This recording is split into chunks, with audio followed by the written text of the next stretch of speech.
আজকে আমরা Cambridge IELTS 10 এর টেস্ট 2 এর রিডিং প্যাসেজ 3 নিয়ে আলোচনা করব। তো শুরুতেই আমরা দেখতে পাচ্ছি এই প্যাসেজ 3 তে মোট আমরা 20 মিনিট সময় পাবো এবং এখানে প্রশ্ন আছে 27 থেকে 40।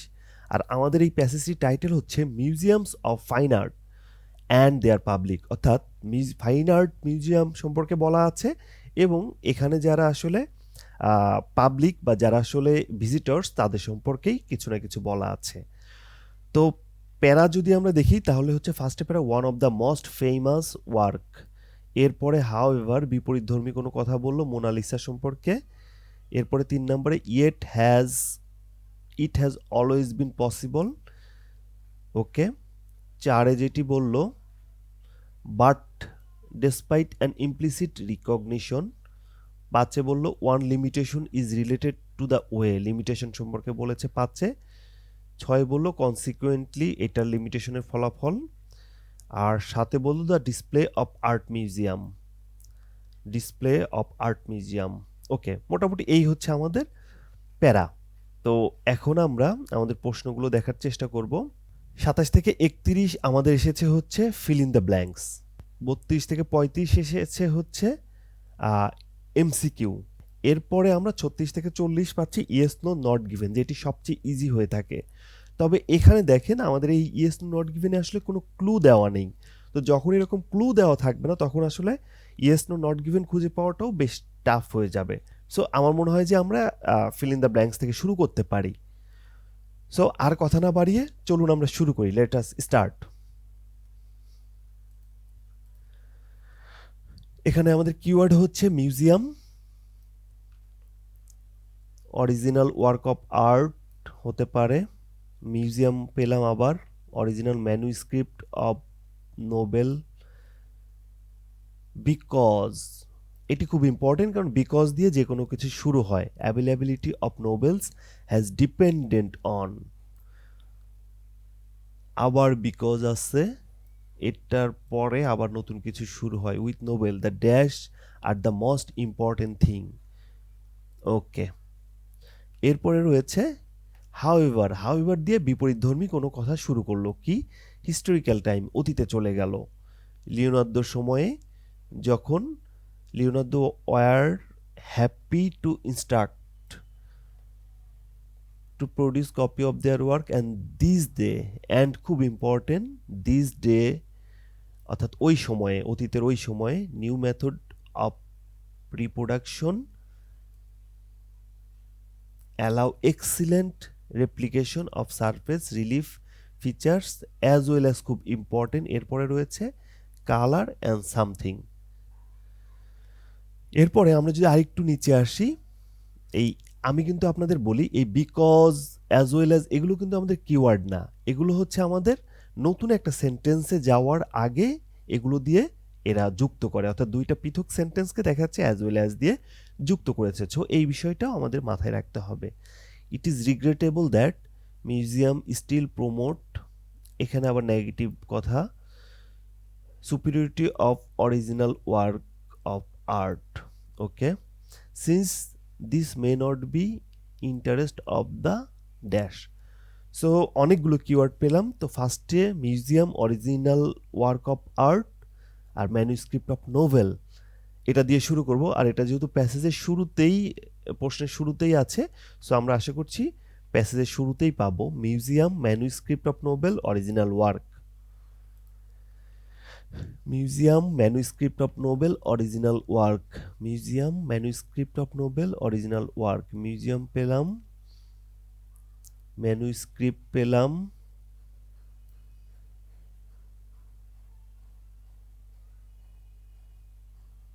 নোবেল পেলাম। সো আমার মনে হয় আমরা পেয়ে গিয়েছি। এখন সরাসরি প্রশ্নে যাই, কি বললো, perhaps because the availability of novel has dependent on something, অর্থাৎ অ্যাভেলেবিলিটি অফ নোবেল অর্থাৎ নোবেলের যে অধিক্য, অর্থাৎ অনেক বেশি নোবেল যে পাওয়া যায় এটা ডিপেন্ড করে কিসের উপরে, ফর সো লং, অনেক দিন ধরেই এটা কিসের উপরে নির্ভর করে, এটাই খুঁজতে হবে। সো অ্যাভেলেবিলিটি অফ নোবেল কিসের উপরে নির্ভরশীল, আমরা এর পরেই পাবো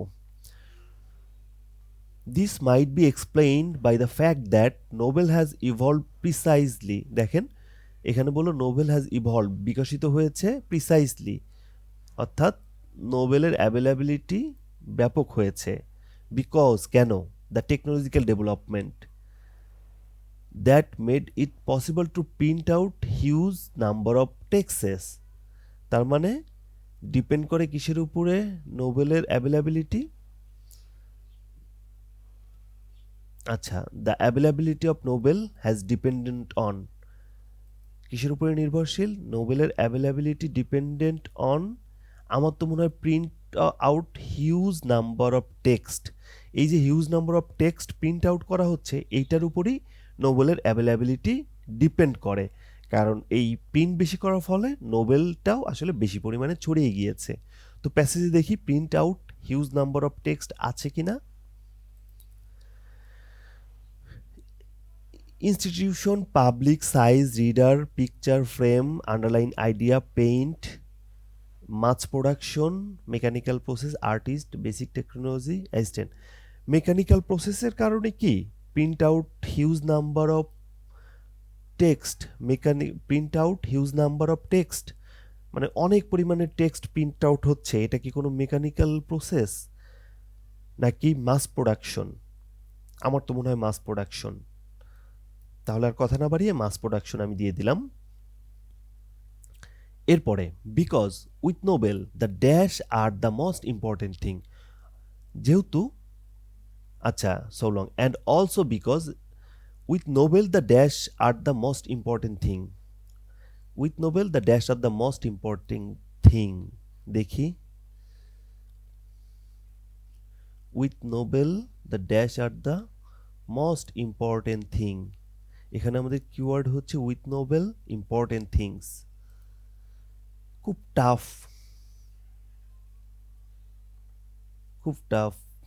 museum following with novel the reader attend mainly to the meaning of the word rather than, আচ্ছা কোনটা important thing, with novel the reader attend, reader মানে যারা পড়ে তারা attend mainly to the meaning of the word, তারা হচ্ছে attend মনোযোগ দেয় মিনিং অফ দ্য ওয়ার্ড, অর্থাৎ কোনো কিছু পড়ে সেই ওয়ার্ডের মিনিং খুঁজে বের করে আসলে সেই বিষয়গুলোতে চলে যায়, অর্থাৎ কোনো বই পড়ে সেই বিষয় বা সেই বিষয়বস্তুতে চলে যায়, rather than the way they are printed on the page, whereas reader of a printing must attend just closely to the material form of mask and shape in the picture as to any idea may be signify, অর্থাৎ যেখানে পেইন্টিংয়ে কি করে রিডাররা ওই shape দেখে, size দেখে, ওই পিকচারে idea দেখে বোঝার চেষ্টা করে যে আসলে কি ঘটেছিল, কিন্তু নোবেলে কি করা যায়, নোবেলে সরাসরি মিনিং অফ ওয়ার্ড, ওয়ার্ড পড়েই ওই আইডিয়াতে চলে যাওয়া যায়, সেটিই বলেছে উইথ নোবেলে। তো এখানে উত্তর কি হতে পারে, with novel the dash are the most important thing, ideas, তাই না, আইডিয়াস বা মিনিং অফ ওয়ার্ড। সো এটা আমরা আইডিয়া দিব, কারণ হচ্ছে মিনিং অফ ওয়ার্ড খুঁজতে গিয়েই তার একটা সময়ের বা একটা ঘটনার আইডিয়া পায়, যেটা ইম্পর্টেন্ট থিং, সেই ইম্পর্টেন্ট থিং এখানে বলেছে অ্যাটেন্ড মেইনলি, এটা হচ্ছে ইম্পর্টেন্ট থিং, খুব গুরুত্ব দেয়। সো বুঝতে পেরেছেন এখানে।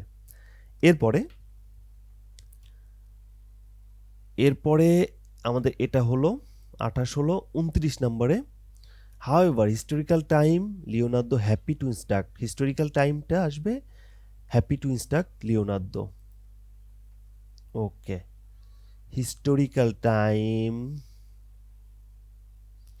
এটা হতে পারে historical time, artist seem perfectly, Leonardo সম্পর্কে কি বলা আছে, না, হিস্টোরিক্যাল টাইম কন্টেন্ট মানে হ্যাপি, কন্টেন্ট মানে হ্যাপি। ওকে, এইবার আমরা প্রশ্নে চলে যাই, কি বলল, historical time artist such as Leonardo আর happy to instruct dash to produce copy of their work, happy ছিল টু ইনস্ট্রাক্ট, কোনো কিছু ইনস্ট্রাকশন দিয়ে হ্যাপি ছিল, যেটা কি করতো, টু প্রডিউস করতো কপি অফ দেয়ার ওয়ার্ক, তার কাজের যে চিত্রকর্ম ছিল সেটি অনেক কপি প্রডিউস করতো, আর এই ইনস্ট্রাকশন দিয়ে খুব হ্যাপি ছিল। সো সে কাদের ইনস্ট্রাক্ট করতো? হ্যাপি টু ইনস্ট্রাক্ট সামওয়ান, তাই না? দেখি, কন্টেন্ট টু অ্যাসাইন, অ্যাসাইন মানে নিযুক্ত করে, the production of their creation, এই প্রোডাকশনের ক্রিয়েশনটাতে নিযুক্ত করে, টু দেয়ার ওয়ার্কশপ, তাদের workshop, apprentices, to their workshop apprentices, apprentices মানে শিক্ষানবিশ। তার মানে সেন্টেন্সটা এখানে কি আসলো? In the 16th century artists seem perfectly content, artist বলতে লিওনার্দো কন্টেন্ট ছিল, টু অ্যাসাইন দ্য প্রোডাকশন, প্রোডাকশনটাকে অ্যাসাইন করে, অফ দেয়ার ক্রিয়েশন, তাদের ক্রিয়েশন যেটা সৃষ্টি করেছিল সেই প্রোডাকশনটাতে অ্যাসাইন করে, টু দেয়ার ওয়ার্কশপ অ্যাপ্রেন্টাইজ, অর্থাৎ ওয়ার্কশপের যারা শিক্ষানবিশ ছিল তাদেরকে মনোনীত করে, তারা হ্যাপি ছিল। সো এখানে আমাদের হবে অ্যাপ্রেন্টাইজ, অ্যাপ্রেন্টাইজ কি এখানে আছে? Institution, public size reader, paint, picture, artist, basic, assistant. So আমার 29 নম্বরে অ্যান্সার হবে অ্যাসিস্ট্যান্ট। এরপরে আমরা সরাসরি চলে যাব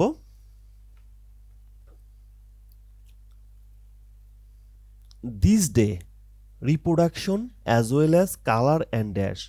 কালারের কথা শুনে মনে হলো কালারের সাথে খুব কমন একটা ওয়ার্ড, নাউন হবে এবং কালারের সাথে রিলেটেড হবে, তাই না? কালার অ্যান্ড ইনস্টিটিউশন হবে না, পাবলিক হবে না, কালার অ্যান্ড সাইজ হতে পারে, কালার অ্যান্ড আর্টিস্ট হবে না, বেসিক টেকনোলজি হবে না, পেইন্ট হতে পারে। কিন্তু কালার যেহেতু সিঙ্গুলার, কালার অ্যান্ড সাইজটাই এখানে হওয়া উচিত, এটা কমন সেন্স থেকে বলছি। সো অ্যান্ডের পরে হচ্ছে ফ্যাক্টটা হচ্ছে কালার অ্যান্ড সাইজটা আমরা দেখতে হবে আমাদের এটা মিলে কিনা। সো যেহেতু অ্যান্ড দিস ডে রিপ্রোডাকশন এগুলো আমরা বাদ দিয়ে দিচ্ছি, কারণ এই অ্যাজ ওয়েল অ্যাজ এর পরে কালার আছে। সো আমরা কালারটাকেই খোঁজার চেষ্টা করব। অ্যাপ্রেন্টাইজ পেলাম, এখন আমরা দেখব কালার, কালার, কালার। আর কালার মিসিং যদি হয় সেই ক্ষেত্রে আমরা কালার যদি আমরা মিস করে ফেলি সেই ক্ষেত্রে আমরা দেখব this day reproduction. Okay, reproducing picture পেয়েছি, সো আশেপাশেই আছে।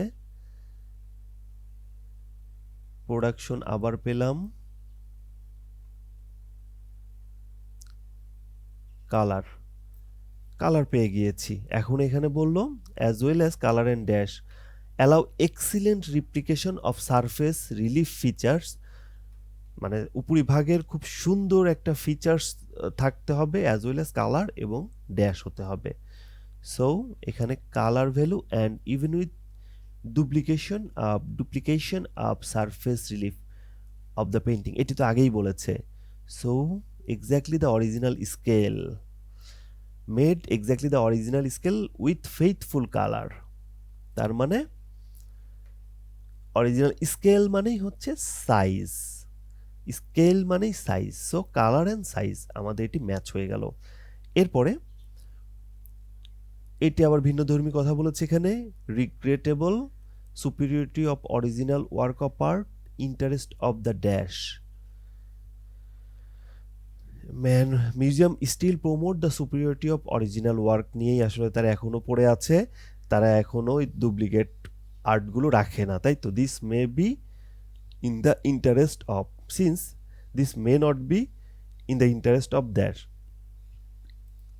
সো দেখি এই পর্যন্ত আমাদের হয়েছে।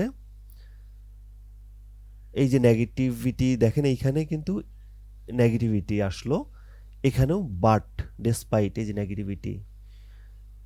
recognition that speed of good reproduction can be currently valuable, museum continue to promote the special status of original work, এই যে অরিজিনাল ওয়ার্কের কথা বললো সেটা। Unfortunately this seems to place severe limitation, এই যে negativity, on the kind of experience offered to visitors, অর্থাৎ ভিজিটর্সের কাছ থেকে কি পেল? Severe limitation on the kind of experience, অর্থাৎ নেগেটিভ ইমপ্রেশনটা পেল ভিজিটরের কাছ থেকে। এখানে আমাদের যেটি বলল যে may not be in the interest of, অর্থাৎ ওই যে negative, may not be interest of মানেই হচ্ছে ডিসইন্টারেস্ট, ঠিক আছে, লিমিটেশন এই টাইপের কোনো একটা, interest of the public visitors, visitors মানে হচ্ছে পাবলিকের কাছ থেকে। এটা আসলে খুব একটা এই অরিজিনাল ওয়ার্ক যে রাখে শুধুমাত্র, এটা আসলে খুব পজিটিভলি নেয়নি। পাবলিক ভিজিটর, এই যে পাবলিক, এটা আসলে কমন, ভিজিটর্স মানেই পাবলিক, কারণ আমাদের টাইটেলটাই ছিল খুব সম্ভবত পাবলিক। দেখেন এই যে, সো বুঝতে পারছেন আসলে ফ্যাক্টটা কি, কিভাবে আমরা সলভ করলাম। সো এটা হবে পাবলিক। তো আর তো কিছু নাই, এই পাঁচটা 1 2 3 4 5 হয়ে গেল, ডান। আশা করি বুঝতেও পেরেছেন। এরপরে আমরা আসবো হচ্ছে 32 থেকে 35, এটা হচ্ছে এমসিকিউ। সো এমসিকিউ যখন আমরা যাব তখন শুধুমাত্র প্রশ্নের কিওয়ার্ডটাই দাগাবো এবং সেইভাবেই খুঁজবো, কারণ আলাদা করে এই 4টা দাগালে আমাদের মাথাও হ্যাং হবে, প্রশ্নের উত্তর খুঁজে বের করা টাফ হবে, সেটা একটা জটিল process. So the writer mention London's national gallery, এটুকুই যথেষ্ট। The writer say today viewer may be unwilling to criticize, অর্থাৎ ক্রিটিসাইজ করতে চায় না এ ওয়ার্ক। কেন ক্রিটিসাইজ করতে চায় না? ভিউয়ার্সরা, তাই তো। এরপরে according to the writer displacement effect on visitor is caused by, কী কারণে কজড হয়? The writer say unlike the other form of art a painting does not, so other form of আর্টের থেকে পেইন্টিং কেন ডিফারেন্ট? সো এখন আমরা যাই London national gallery, চলেন সরাসরি খুঁজি। সো এখানে দেখেন আমরা কিন্তু এই টোটালটা কমপ্লিট করেছি। এখান থেকে আমরা আপাতত আর যাচ্ছি না, এর মধ্যে এইটুকুতে আমরা আর যাচ্ছি না। এখন এখানে আসেন, কি যেন বলল, সরি, লন্ডন ন্যাশনাল গ্যালারি, এটা খুব কমন একটা নাম লন্ডন, সো এটা আমরা অবশ্যই পেতে পারি। London national gallery, London's national gallery কি বলল? ইজ হাউসড, এটা ইজ হাউস করে রেখেছে, কিভাবে? অর্থাৎ ভরে রেখেছে, পরিপূর্ণ করে রেখেছে। ইন নিউমিরাস রুম, অনেক রুমে এটা পরিপূর্ণ। Each with dozen of work, প্রত্যেকটাতে অনেক বিষয় আছে বা অনেক চিত্রকর্ম বা অনেক কাজ আছে। Any one of which is likely to be worth, অর্থাৎ এর মধ্যে যে কোনো একটা likely to be worth more, অনেক বেশি মূল্যবান হবে। Then all the average visitors process, কার থেকে? সমস্ত এভারেজ ভিজিটর্সদের অধিকারে যেসব সম্পদ আছে তার থেকে ওই যে কোনো একটা ঘরই অনেক বেশি সম্পদশালী হবে। ওকে, তার মানে হচ্ছে এই লন্ডন ন্যাশনাল গ্যালারির অনেক সুনাম করলো এতটুকু। এরপরে কি বলল? ইন এ সোসাইটি দ্যাট জাজ the personal status of the individual so much by their material worth, এখানে আবার বিপরীত কথা বলল যে সোসাইটিতে এটা জাজ করা হয়, পার্সোনাল স্ট্যাটাসটাকেই জাজ করা হয় ব্যক্তির। So much by their material worth, তাদের যে ম্যাটেরিয়াল ধন সম্পদ আছে এইটার কারণে বেশি পার্সোনাল স্ট্যাটাসটাকে জাজ করা হয়। It is therefore difficult not to be impressed, এই যে ডিফিকাল্ট নট টু বি, এটার বাদ দিয়ে আপনি এই দুইটা যখন নেগেটিভ থাকবে তখন আপনি ওয়ার্ডটা চেঞ্জ করে দিবেন, অর্থাৎ অ্যান্টোনিম ইউজ করবেন। ডিফিকাল্ট নট টু বির পরিবর্তে আপনি দিবেন ইজি টু বি, অর্থাৎ দুইটা নেগেটিভ থাকলে ওটা পজিটিভ হয়ে যায়। So it is therefore easy to be impress by one's on relative worthlessness in such an environment, অর্থাৎ আমরা এমন একটা এনভায়রনমেন্টে আছি যেখানে বেসিক্যালি একটা লন্ডন ন্যাশনাল গ্যালারিতে এত সম্পদ আছে, তারপরেও পার্সোনাল সম্পদটাকেই আসলে বেশি ফোকাস করা হয় এবং পার্সোনাল সম্পদটার উপরেই আসলে আমাদের এই সোসাইটি বা এনভায়রনমেন্টটা গুরুত্ব দিয়ে থাকে। এই তো মূল কথা। তো চলুন দেখি। The undesirable cost of to a nation maintain huge collection of art, না এ সম্পর্কে কিচ্ছু বলেনি, বাদ। এরপরে বলেছে the conflict that may arise society between financial and artistic value, কিছুটা কাছাকাছি। এরপরে the negative effect a museum can have on visitors opinion of themselves, এটাও কাছাকাছি। তারপরে বলেছে the need to put individual well being above large scale of artistic scheme, না এই সম্পর্কে কিচ্ছু বলেনি। এখন এই দুইটা আমরা দেখব। The conflict that may arise in society, conflict সোসাইটিতে অ্যারাইজ করতে পারে between financial and artistic value. Financial artistic ভ্যালুর কথা হ্যাঁ বলেছে যে লন্ডনে অনেক মিউজিয়ামে আসলে অনেক ওয়ার্কস আছে যেগুলো আসলে সাধারণ যে পাবলিক আছে তাদের সবারও অ্যাভারেজ করলেও সেটা নাই, তাদের যে ম্যাটেরিয়াল ফাইন্যান্সিয়াল যে ব্যাপার সেটা বলেছে এবং আর্টিস্টিক ভ্যালুর কথাও বলেছে। কিন্তু the conflict that may arise in the society, সোসাইটিতে এই ধরনের কনফ্লিক্ট অ্যারাইজ করে সে সম্পর্কে কিন্তু কিছু বলেনি। এখানে সোসাইটির কথা এসেছে কিন্তু সোসাইটিতে আচ্ছা ইন এ সোসাইটি দ্যাট জাজ, সোসাইটি এখানে জাজ করে, বিচার করে। কি বিচার করে? পার্সোনাল স্ট্যাটাসটাকেই বেশি গুরুত্ব দেয়। সো এখানে কনফ্লিক্টটা আসেনি। সো এটা আমি আপাতত একটু বাইরে রাখি। এরপরে দেখি the negative effect a museum can have on visitors opinion of themselves. হ্যাঁ এটা হতে পারে কেন? কারণ হচ্ছে ভিজিটরদের অপিনিয়ন নিজেদের মধ্যে এরকম থাকে যে আমার অনেক কিছু আছে, এই মিউজিয়ামের থেকে আমার কম নাই। সে এই বিষয়টি আসলে বলেছে যে মিউজিয়ামে অনেক সম্পদ আছে কিন্তু ইন্ডিভিজুয়ালরা বা সোসাইটি তো আসলে ইন্ডিভিজুয়ালদেরই অংশ, তারা মনে করে যে তাদের পার্সোনাল যে ম্যাটেরিয়াল অ্যাসেট আছে সেটি আসলে বেশি তাৎপর্যপূর্ণ। সো এটি একটা নেগেটিভ মেসেজটা দেয় অন এভারেজ। তো আপনি যখন এই এমসিকিউ করতে যাবেন তখন আপনাকে ওভারঅল একটা সামারি আসতে হবে, কোনো স্পেসিফিক সামারি না।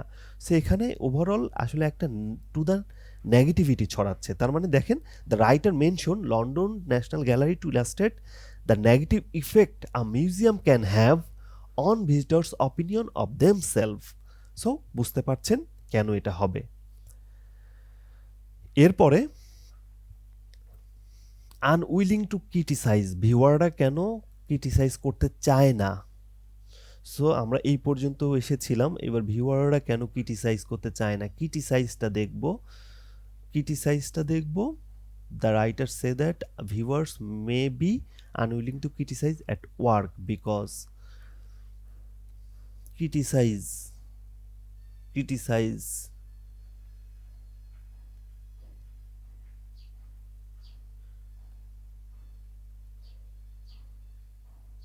আচ্ছা এখানে ক্রিটিসাইজ টুডে, এই টুডেটা হচ্ছে মেইন ফ্যাক্টর। এখানে দেখেন টুডেটা হচ্ছে মেইন ফ্যাক্টর। এখন ভিউয়ার্সরা আনউইলিং টু ক্রিটিসাইজ এবং এই টুডেটাই আমার মনে হচ্ছে মেইন ফ্যাক্টর, কারণ এখানে আগের অনেক কথা বলেছে, আগের হাবিজাবি অনেক কথা আছে।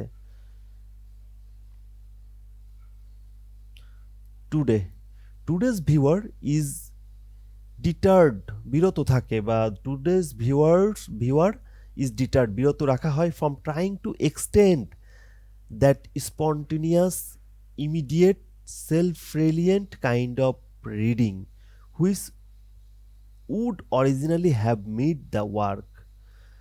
তার মানে এখানে বললো কি today's viewer is deterred from trying to extend, অর্থাৎ এখনকার ভিউয়ারকে এই তাদের কথা বলা যে কথা বলা বা ভয়েস রেইজ করা থেকে থামাই দেওয়া হয়। কিভাবে? স্পন্টেনিয়াস কথা বলতে পারে না, ইমিডিয়েট স্পন্টেনিয়াস বা সেলফ রেলিয়েন্ট বিষয়গুলো কাইন্ড অফ রিডিং থেকে তাদেরকে বিরত রাখা হয়, যেটা which would originally have meet the work, যেটা আসলে এই কাজকে মিট করে। মানে কাজকে কিভাবে মিট করে? এই স্পন্টেনিয়াস ইমিডিয়েট সেলফ রিলিয়েন্ট এই ধরনের কথা থেকে বিরত রাখার মাধ্যমে।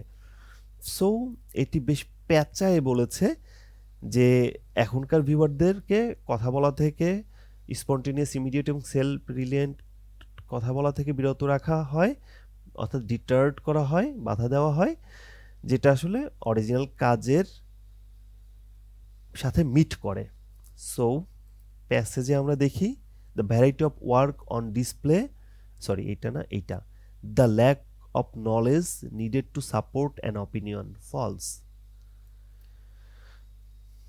The fair, it may have financial implication, no, they have no real concept of the work value, real concept নাই কাজের সাথে না। They feel their personal reaction is no significance, এটাও তো খুব একটা যায় না।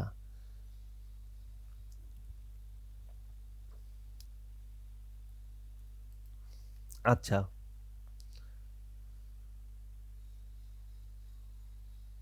দ্য ভিজিটর্স মে, এখানে ভিজিটর্স বললো, এটা না। Evidently, nothing the viewer think about the work is going to alter the value. এই লাইনটা দিয়ে কিন্তু মেইন কথাটা বললো, দেখেন। Even evidently nothing the viewer think about the work, এর ফলে কি হয় আসলে ভিউয়ারদের কোনো কিছু নিয়ে আসলে বলার কিছু নাই। Is going to alter that value, এই যে ভ্যালুটা যে পরিবর্তন হচ্ছে এই বিষয় নিয়ে আসলে ভিউয়ারদের কিছু বলার নাই। তার মানে they feel their personal reaction is of no significance. True. So এরপরে 34-এ চলে যাব। 34-এ বলেছে according to the writer the displacement effect on the visitors is caused by, অর্থাৎ এই ডিসপ্লেসমেন্ট ইফেক্টের ফলে আসলে কি হচ্ছে, ভিজিটরদের কি হচ্ছে, ডিসপ্লেসমেন্ট ইফেক্টের ফলে ভিজিটরদের কি হচ্ছে। অবশ্যই ডিসপ্লেসমেন্ট ইফেক্ট থাকা উচিত।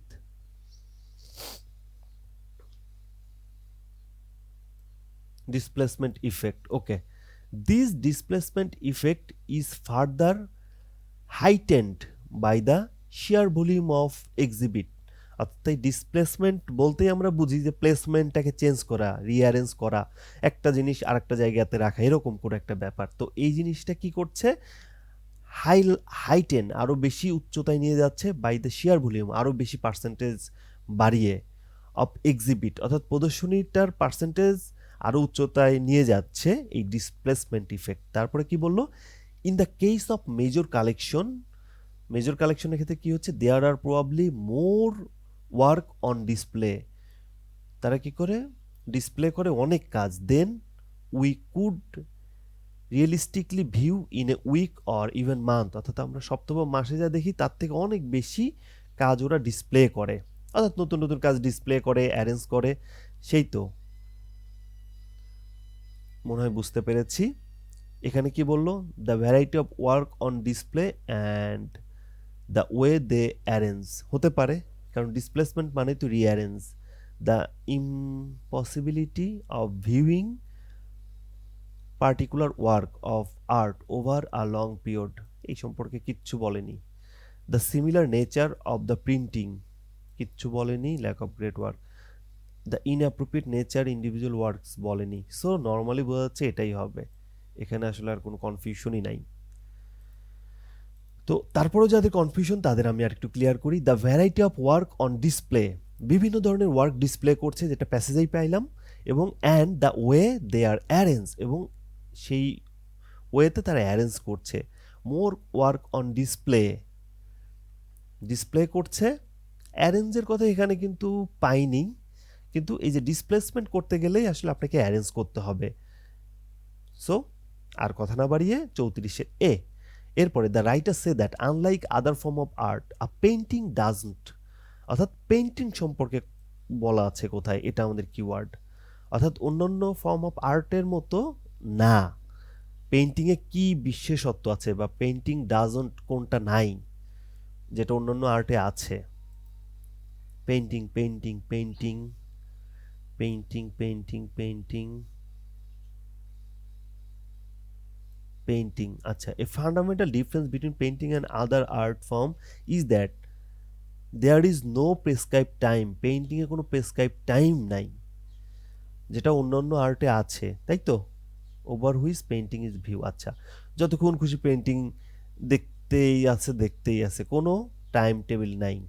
তার মানে involve direct contact with audience, no, require specific location for a performance, no, need involvement of other professional, no, have a specific beginning or end, কি থাকার না থাকার কথা তো।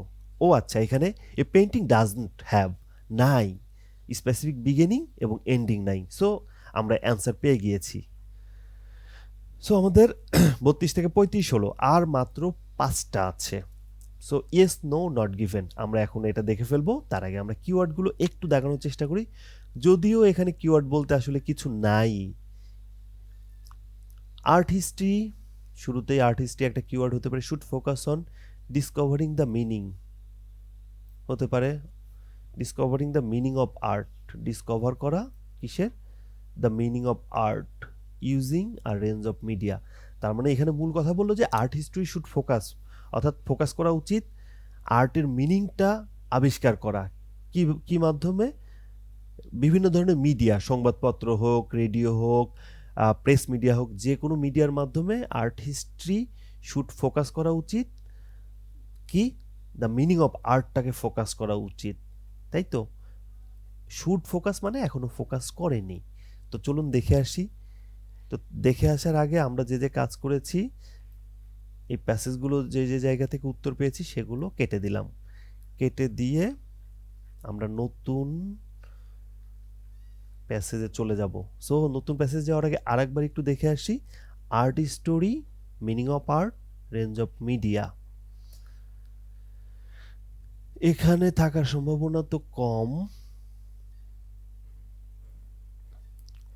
কারণ এখান থেকে এই প্যারা থেকে প্রশ্ন এসেছে। এখানে আমরা already discovering the meaning of art পেয়ে গেছি within the cultural context of its time. তার মানে এখানে কি বললো, consequently the dominant critical approach become that the art history, ওই যে আর্ট হিস্টোরিয়ান, কি আর্ট হিস্টোরিয়ান সম্বন্ধে কি বলেছে সেটা আমার দেখারই দরকার নাই।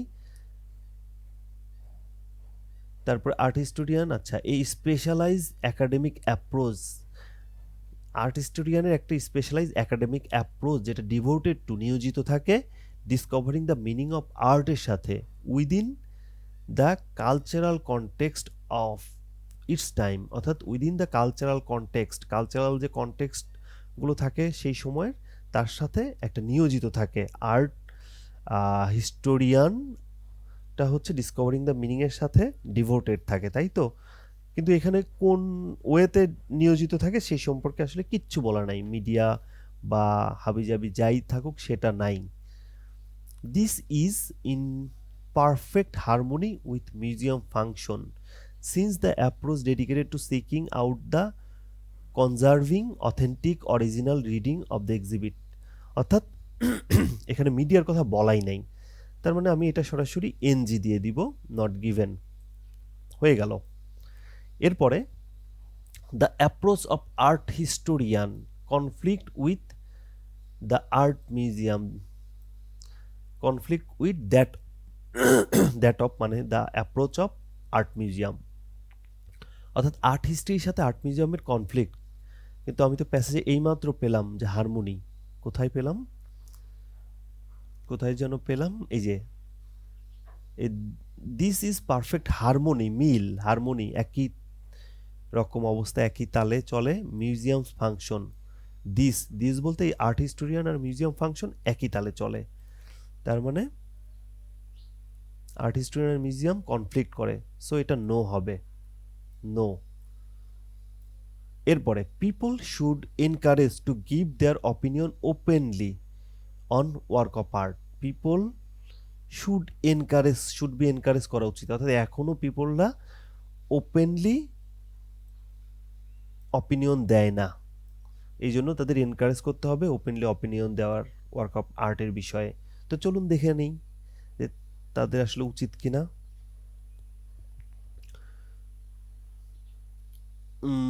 সিমস পুট পেইড, আচ্ছা, এই যে again this seems put paid the spontaneous participatory criticism which can be found in abundance in criticism of, আচ্ছা এইটাতে মনে হয় আমরা পেয়ে গেছি। এখানে বললো this seems to put paid two, this seems to এটা মনে হয়, টু পুট রাখা, পেইড টু দ্যাট এটা রাখা উচিত, স্পন্টেনিয়াস পার্টিসিপেটরি ক্রিটিসিজমটা করা উচিত, অর্থাৎ ভয়েস রেইজ করা উচিত, which can be found in abundance in criticism of classic works of literature, অর্থাৎ যেটা আসলে লিটারেচারে দেখা যায় এই ধরনের ক্রিটিসিজম করা, but is absent from most of the art history, যেটা আর্ট হিস্ট্রিতে অ্যাবসেন্ট, কোনটা absent, put paid to that spontaneous participatory criticism, এই স্পন্টেনিয়াস পার্টিসিপেটরি ক্রিটিসিজমটা আর্ট হিস্ট্রিতে অ্যাবসেন্ট, যেটা আসলে সিমস টু পুট রাখা উচিত, এই ক্রিটিসিজমটা করা উচিত সো এই যে work of art should encourage opinion openly, so এটা আমি ইয়েস দিয়ে দিব আর কথা না বাড়িয়ে। এরপরে আছে reproduction of fine art. Fine art সম্পর্কে কি বললো? রিপ্রোডাকশন আমার হতে পারে fine art should only be, এই যে only be sold to the public if they are of high quality. যদি এটা হাই কোয়ালিটি হয় ফাইন আর্টটা, তখনই শুধুমাত্র পাবলিককে সোল্ড করা উচিত। দেখি প্যাসেজে কি বলেছে। তো এইখানে আমার একটা ব্যাপার আছে, এই অনলি থাকলেই ঝামেলা। যখনই অনলি থাকবে আপনি ধরে নেবেন যে এইখানেই ঝামেলাটা করছে, হয় এটা নো হবে নয়তো নট গিভেন হবে। তো আমরা একটু দেখি, অনলি বি সোল্ড, এখানে কিওয়ার্ড অনেকগুলো keyword, high quality, only be, sold, reproduction. Okay,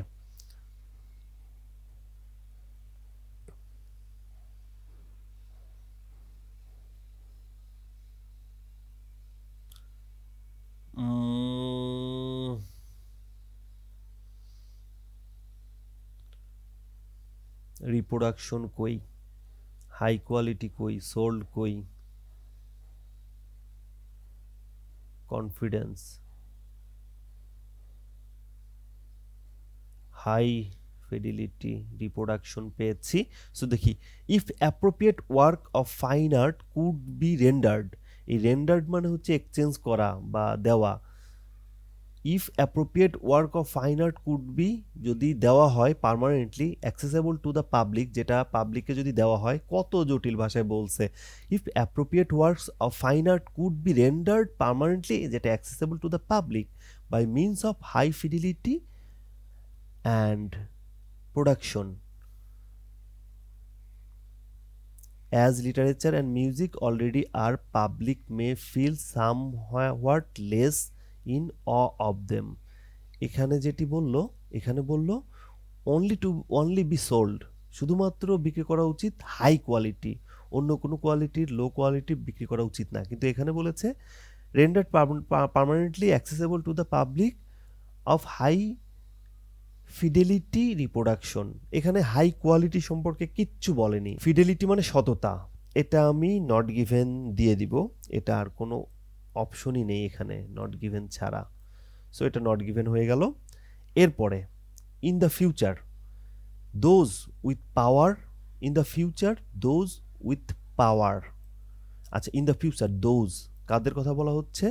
are likely to encourage, ওই সব লোকরা এনকারেজ করবে more people to enjoy art, art এনজয়িংয়ে এনকারেজ করবে, এটা ভবিষ্যতে।